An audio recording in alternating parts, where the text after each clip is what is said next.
And that's business, right? Is understanding that you're Yeah. just going and you're going to have to constantly adjust. Nothing, you can make any business plan you want. You can make any plan for any part of your life. And as soon as one little thing changes, the plan's out the window. It's good to plan because then you have a point from which to deviate.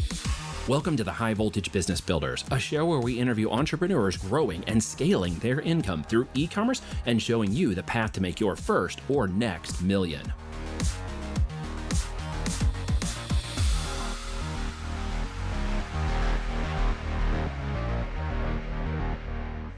All right, folks, I have a special guest here today on the call for the High Voltage Business Builders podcast. I got to know Joel over the last year. He's a wonderful man, good family guy, just a smart businessman. And I've had the honor of getting to know him a little bit more and learn about what he is, who he is. And I wanted to bring him on the show today to share his experience with us. And so full disclaimer, you will know he is a client. And I want to bring that out right off the front. I also want to ask Joel as I welcome him into this call to make sure, Joel, were you coerced, paid, incentivized, held at gunpoint to come on today and tell your story to the people? Absolutely not.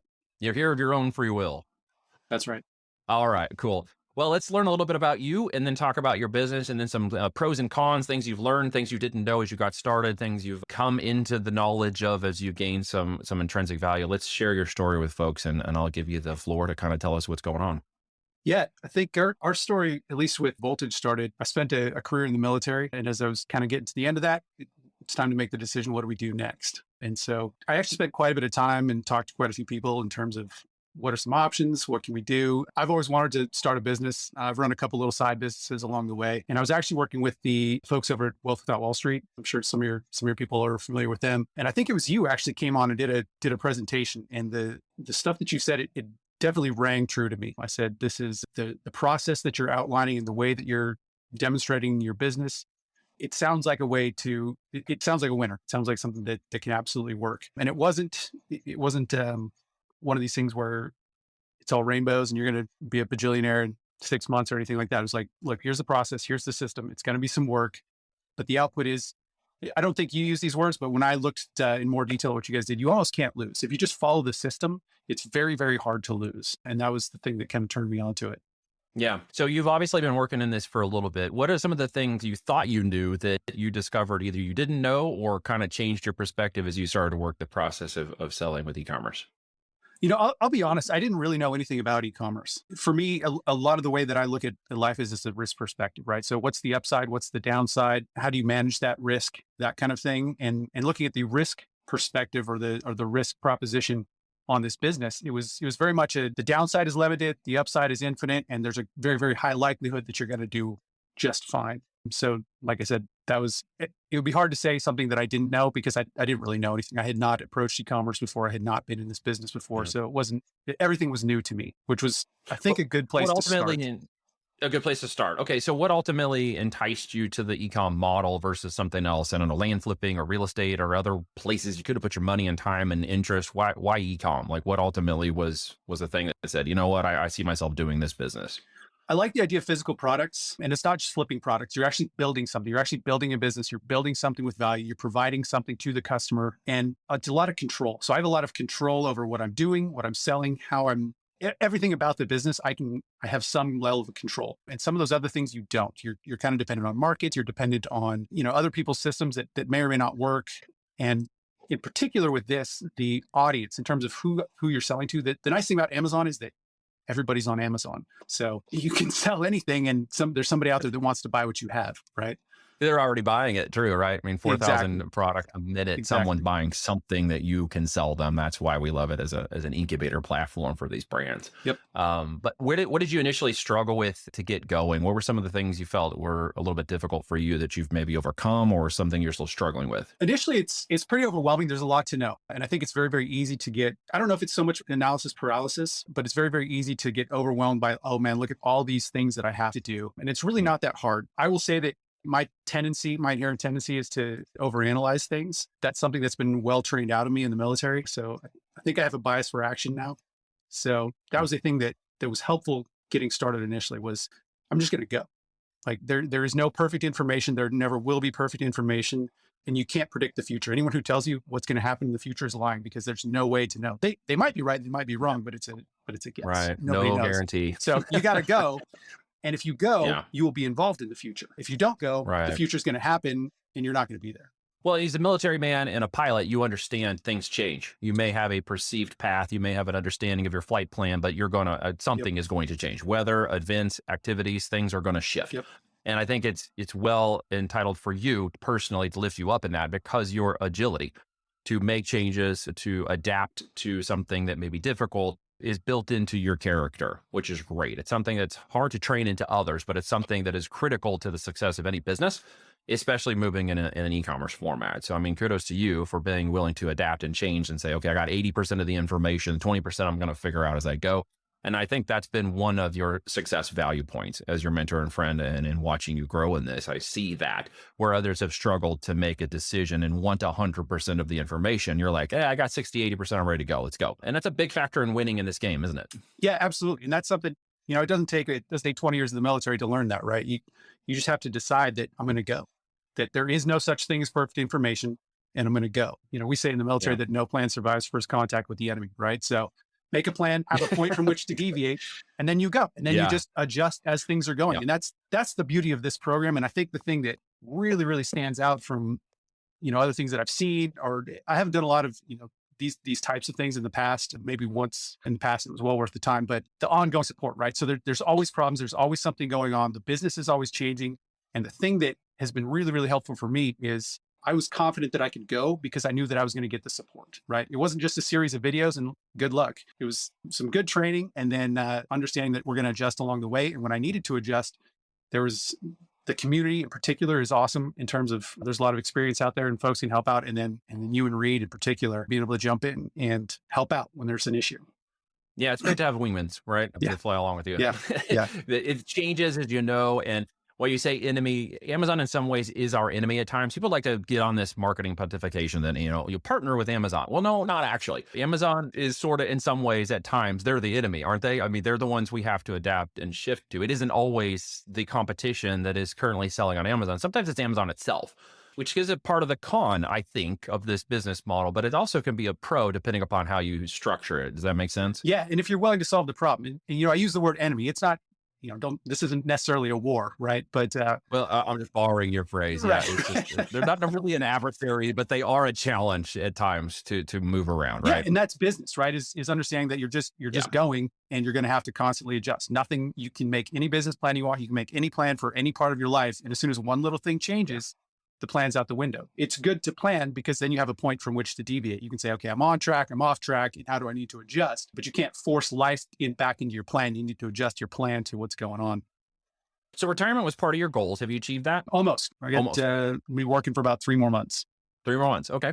And are things being scheduled into your business now to give you that retirement opportunity that you originally had a goal for when you started? Yes, absolutely. Absolutely. And we started. So what did that look like to you? I was going to say, we started at a tough time. I think we were right at the height of the COVID supply disruptions and things like that. So it was a little slow for us getting off the ground, but a lot of that was just kind of waiting, right? Because that's how it was. And things have gotten better now. So Yeah, no, they have gotten tremendously better prices. And not everybody sees this, but prices per container, shipment times and stuff have actually right-sized quite a bit in the marketplace, which is great. Gives us opportunity to move a little quicker through the process. But what was it you were obviously looking for something to do, not just like, hey, I'm retired, I'm going to go hit the golf course and be bored. But what is this now presented for you and your family? What are you guys doing now? You and Crystal are probably going to be different than when you planned as you retire in 3 months. Yeah, absolutely. And for us, retirement from the military isn't to stop working, play golf the rest of your life. For most folks, it's not. Most people still have to work, and we still do have to work. And for us, we have sort of a unique family situation. I have a special needs kid, and then we also foster. So having the freedom, well, one, special needs kids can be expensive, and two, having the freedom to be around, it's very, very good for me to be around. And then, with the foster kids too, it's great having being around more than, I've been around in the past. So that's been a big factor in what we're doing here. Yeah. And y'all are amazing for doing that. I mean, kudos to you for being actionable with integrity in your life and helping others, which is tremendous. It just shows a good character. Where is the business at now from where you started, and where are you seeing it going? Whatever results you'd be willing to share would be amazing if you want to share, however much detail you want to share. Where were you at? Where'd you start? Where are you currently? And where do you think you're going? Yeah. So, in full transparency, the process and understanding, I'll get a little bit off track here, but this business is about finding and launching good products. It's very easy to get into the minutia, and part of the analysis paralysis, people want to have the perfect product to bring to market. And I definitely spent some time on the first one, probably more than I should have. And it didn't really take off the way that I wanted it to. Right. And that's okay, because I had another one in the pipeline and that one took off. So, now we're very focused on brand two, if you will, and adding products to that line and that kind of thing. So that's been great. I think I told you we hit $50,000 in sales in June. It wasn't our most profitable month. The month prior was actually our most profitable month, but it's gone fast. That's 6 months. And that was only 3 months into that brand. So the big lesson there for me was, and I think for everybody else, is it doesn't matter if you think you have the perfect product. I thought that first product was perfect. And for whatever reason, it didn't take off, right? Like, we're going to sell through it and we're going to move on, and that's fine. And but you follow the plan. The plan is to micro invest in products, test those products, don't marry them, find those winners, fall in love with the ones that reward you. But as quickly as you move through that process, the winners will reveal themselves, right? And this is one of the things you've seen us hammering in the group on lately, because there's a number of people who are sort of still stuck in that component of perfect process for products. And there isn't one, right? There is finding the perfect products in the process. Yep, absolutely. And, my biggest mistake, I think, was the amount of time that I spent trying to get that first product to work. It became evident fairly quickly that it wasn't going to work. And so there's a lot of learning that goes on, and you learn, how to troubleshoot and how to solve the problem and things that you can do to try to adjust it. But at the end of the day, I should have just been like, okay, move on. But instead I spent a lot of time, way too much time, trying to make that thing work instead of just moving on to the next thing. That's a huge lesson for everybody listening. Like, just keep going. Well, and to draw it out, because some people may have heard this, 1 month was more profitable than the other, but you were making more revenues the next month and it was less profitable. What detail had changed? I think I know what it is, but just in case people are wondering, what changed in that detail that caused a couple of things. One, the revenue was up because we were trying to move some of that product that we're just trying to get rid of, and then also trying to build market. So we got aggressive in getting into some. Once I realized we had a winner, I said, okay, let's get into the top 10 in this niche, and that's what we were able to do. So, we're spending a little bit of money on ads. We're being a little bit more aggressive on pricing. And then, once we build that market share, kind of dialing it back. And now we're kind of in focusing on profitability over sales. Yeah, no, that's one of the things we've taught, right? Obviously the launch and the growth and pulling that market share together is going to reward you in the algo, and it's going to change. And in fact, I just got text messages from Bri yesterday about something that had just occurred. We're 7 and going into 14 days after Prime, and all the numbers go down. Nobody ever understands this. After Prime, we have a bit of a lull. And then what in essence comes back up is the winners start to surface back to the top after the numbers and the metrics have been proven and the sales cycle back.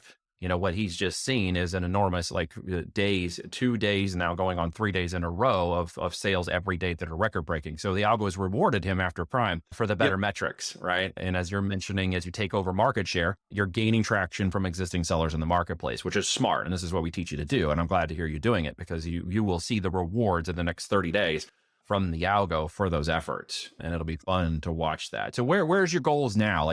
I know when we individually mentioned and you said, wow, we broke 50,000 a month in sales, you're like, this is unbelievable. Yeah. But now that's your new plateau of realistic circle, your expanded circle, right? I know it's going to be a weird question. You know where I'm going with this. What's your next goal? Obviously, the $1 million sales mark is a big deal. But for me, it's more about profitability, right? I want to be very, very profitable. I want to be very, very efficient and very, very profitable. Number one. There's a time to push for growth a little bit. But at the end of the day, it's how much money I take home that matters. That's what feeds my family, right? Profit's number one. Yeah. Profit number one, market and shareability 2, and then scalability and exit 3. That's the things we teach. And I'm glad to see you following that, because you understand. It's what we take home. It's not revenues. Who cares, right? It's fun to watch the $1 million revenue mark come in, but it wouldn't be fun to find out that you only made like $20,000 on that, right? Which is where I hear a lot of sellers end up, but you're not going to be there by any measure. So this is exciting. Any pros and tips, anything somebody's listening at this point you would want to share with them if they were new just like you and you were to say, hey, here's something you should know, what would that be? What would you want to share? The biggest thing we've already really hit on and then hit on it again is you just got to go. I mean, just start. The system works. So you just have to go. Nothing's perfect. Just awesome. I love it. Say, just go, man. There's 20 years of military experience talking right there. Just get in the seat. And that's when the real learning starts, right? Yeah. So everyone wants to focus so much on, the videos and the training and the going to the group sessions and all that kind of stuff. And it's like, just go, get your hands dirty. That's where the learning occurs. Like, all this stuff is interesting, but go get your hands dirty, figure it out, for yourself, find out the things that are working, the things that don't work, because it's going to be particular to your product and your niche and the way that you do business and the way that you've set up your business. So just go, get your hands dirty and start learning. Fantastic. Well said, man. Thank you for joining. I'm honored and I appreciate your feedback and testimony today. And I hope somebody hears some great value out of it. I think they will. Yeah, absolutely. If you like this episode, please share it with people you think will enjoy it as well. Thank you for listening, and be sure to tune in next week for a brand new episode of High Voltage Business Builders.